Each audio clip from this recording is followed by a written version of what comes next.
はい、今から北京の方に行きます。今上海のこれ本châu空港の国内線なんですけども、これからだいたい2時間半ぐらいかな、北京に行きたいと思います。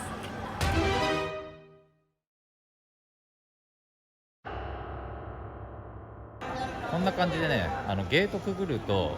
最初に荷物チェックがあります。でこれで多少待たされるので、国内線も国際線もちょっと早めに空港来ることをお勧めします。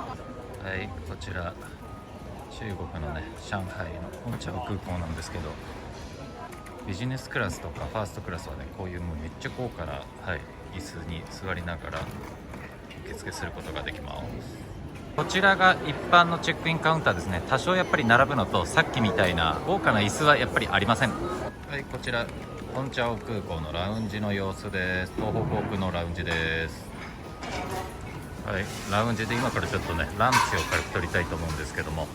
麺いる。はい、じゃあこの麺もらっちゃおう。これで、あ、そうなんだ、ありがとう。でこの麺を自分でこうやって好きなものを入れてトッピングして食べてきます。なんかね、こういうものとか、あとこういう薬味とかも自分たちで入れられるんで、僕はね大好きな唐辛子をいっぱい入れたいと思いますね。辛くしたいので、激辛好きなので。あとはネギ入れます。ネギも入れて、これで完成です。めちゃくちゃ美味しいかって言われたらそうでもないですけど、でも自分好みに味とかもトッピングしてるんで、結構美味しく食べれます。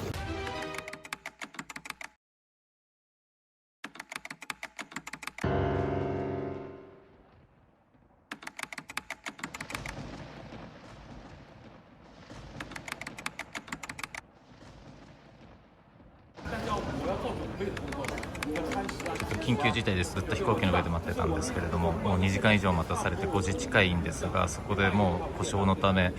乗り換えてくれっていうことで、ちょっと、北京行き遅れることになっちゃいます。今もう外に出てきちゃいました。チェックインカウンターの外ですね。はい、一回もう全部出てきて、今飛行機乗り換えようとしてます。いや、飛行機に乗ってから外に出たのも初めてだし、空港また入り口のとこまで戻ってきちゃいました。しかもこれから乗り換えて新しい飛行機乗らなきゃいけないんだけど、またゼロからやり直すみたいです。こういうことが初めて起こりました。飛行機も何百回って乗ってますが、いやこれぶっくりだわ。外出れちゃったよ。今出発、ロビーにまた戻ってきちゃいました。これからまたセキュリティチェックに通して、というか飛行機取り直すみたい。うわ、今これ係の人に連れてきてもらったけど、すごいことになっちゃってるよ。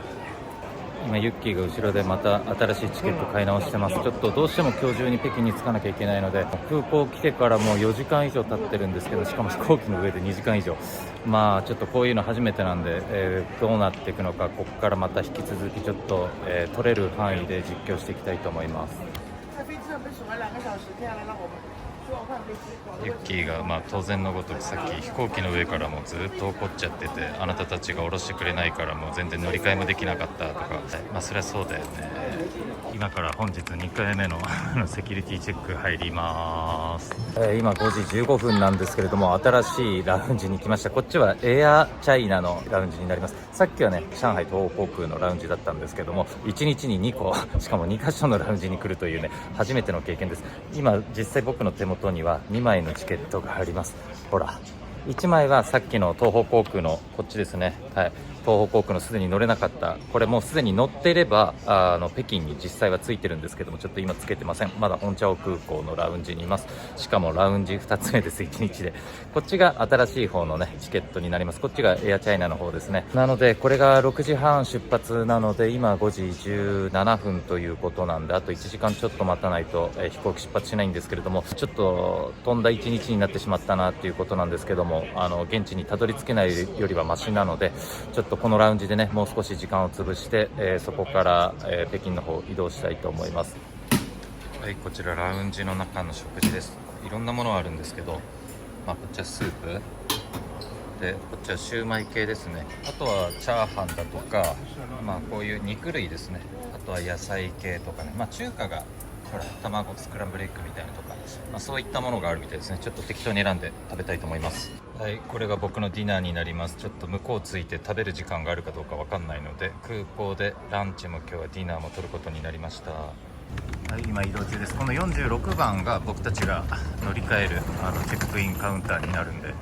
今もう搭乗のね多分待ってる人たちが列作ってますね。これで乗ろうと思ってるんですが、ユッキーどうすんだろう。今向こうなんだよね。そうだね。見に行く。もともとの飛行機も、搭乗開始してるってことなんですよ。で、新しく買った飛行機のチケット、そっちよりももしかしたらこっちの方が早いから一回見に行って、ちょっと向こうの方が早いようだったら向こうに乗って、あっちがまだってことだったらもう一回このカートで戻してもらって、新しく買った方のチケットで乗ってみようと、そういう作戦で今ちょっと移動しています。なんかもうね、臨機応変に対応するっていう感じでユッキーさんが今ちょっとこういう選択してるんで、まあ、ちょっと本当僕もどうなるか分かりません。今はもうこのカートでね歩いてたらもうちょっと間に合わないんで、カートで今移動中です。今ですね、54番ゲートそっち見に行ったら、結局そっちも搭乗始まってるんですけども、バス乗ったりとかちょっと時間かかりそうだっていうユッキーさんの判断で、結局46番のさっきの場所に戻ることに決めました。46番ゲートのとこ戻ってきました。ちょうど今搭乗始めてるところなんで、結果的に結果オーライでした。なので、これに乗ってこれから北京に行きたいと思います。今日2回目の搭乗手続きになります。無事に今飛行機に乗るところです。今回は遅延せずにこのまま飛んでくれることを願うばかりなんですけど、ちょっとこればっかりは何とも言えないんで、じゃあ飛行機に乗っていきたいと思います。今6時3分でようやくこの2本目のエアチャイナの方に乗り換えをしました。3時の飛行機の予定だったんですけど、今まあ3時間経過してようやく新しい飛行機に乗り直してます。ちょっとね、まだこういう感じで乗客が乗り込んでる途中なんで、出発まであと 2,30 分あると思うんですけども、遅延なく無事につけるかどうかっていうのはちょっと本当祈るしかないんですけど、じゃあちょっとこのまま様子見たいと思います。今ね、3時半の便でダメだったじゃないですか。今結局こっち買いましたね。なぜかっていうと、中国はこれ全部見れるんですよ。で今これを見ると、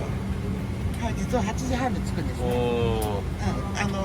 13分遅れるんですけど、でも8時半で着くんで、でさっきの便を戻すと、さっき搭乗はし始めてるんですが、まだ時間が出てないんですよ。本当だ。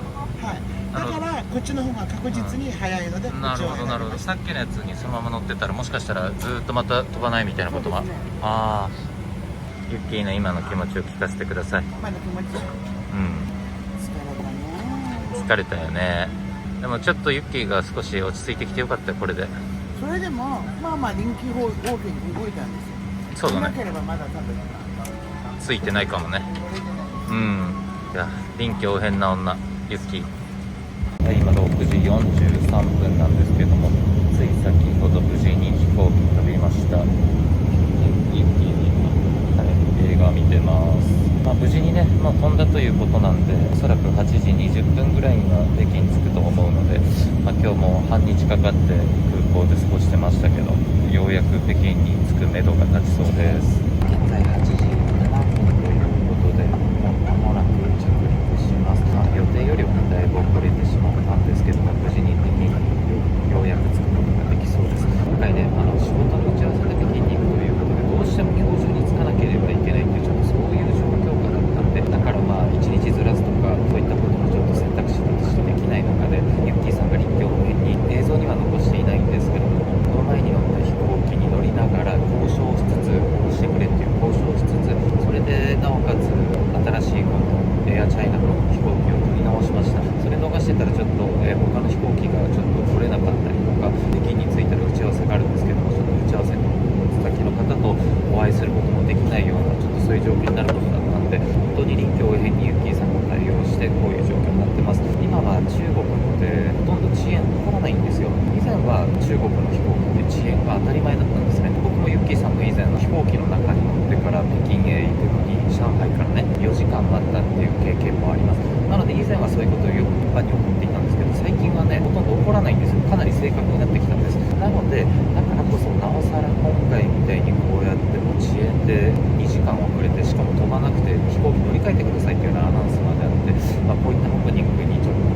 遭遇してしまったっていうのはちょっと不運だったなと思っています。ちょっと一つ、日本の方にお伝えしたいのは、結構中国って交渉次第では、臨機応変に対応してくれる可能性すごくあるんですね。ただその代わりその時はかなり根気強く、しかも結構強めに交渉しなければいけません。もちろん最初は、できませんとか、断られるとかこれは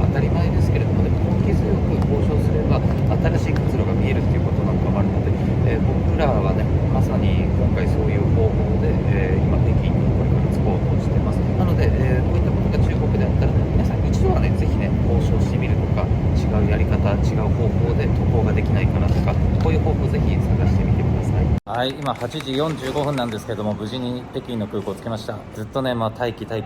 いう感じで、しかも心理的にもやっぱりね、どうなっていくんだろう今日はっていう感じで、ちょっとそういう風にバタバタ過ごしたので少し疲れてます。これからも市内の方に、向かおうとは思うんですけれども、今日は本当疲れました。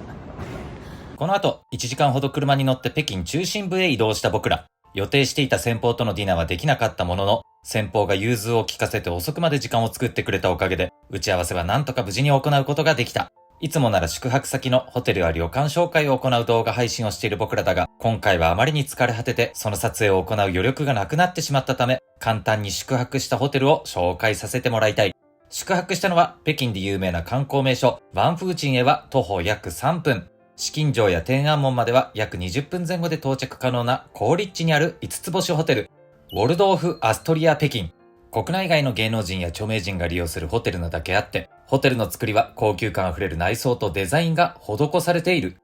僕たちが宿泊した部屋は、このホテルの中でも数部屋しかないバルコニー付きの部屋だったため、ロケーションもより臨場感深く楽しめる部屋だった。朝食のブッフェはそれなりの美味しさで、個人的にはフレンチトーストが美味しいと感じた。はい、今はですね、翌日の朝になります。昨日はもうバタバタだったので、もう本当疲れちゃって、ホテルに帰ったらすぐ寝ちゃったんですけれども、幸いなことにね、昨日の夜しかどうしても打ち合わせする相手とはお会いできなかったので、本来は会食一緒にしてっていうことだったんですけども、ディナーは共にすることできなかったんですけれども、お会いしてちょっとね、大事な話はできたと。そこは本当にね、間に合ってよかったなっていうのと、ユッキーさんのね、臨機応変な対応、これがね、本当に光ったなと思ってます。日本国内だったらまだね、想定できるかもしれないんですけど、海外でこういうことが起こると、本当にこのハプニングに対応するっていうのはかなり臨機応変さが必要なので、今回は本当にそういうのがね、ちょっと際立ったのかなっていうふうには思ってます。で、今日に関しては僕はこれから万里の長城に、生まれて初めて万里の長城行くので、万里の長城登りに行くんですけれども、その動画はちょっとね、次回の動画でぜひご紹介したいので、万里の長城の方もぜひ皆さんにご覧いただけたら嬉しく思います。それでは今回の動画もご覧いただきどうもありがとうございました。もしよかったらいいねと、そしてチャンネル登録もよろしくお願いします。また次回もよろしくお願いします。またねー。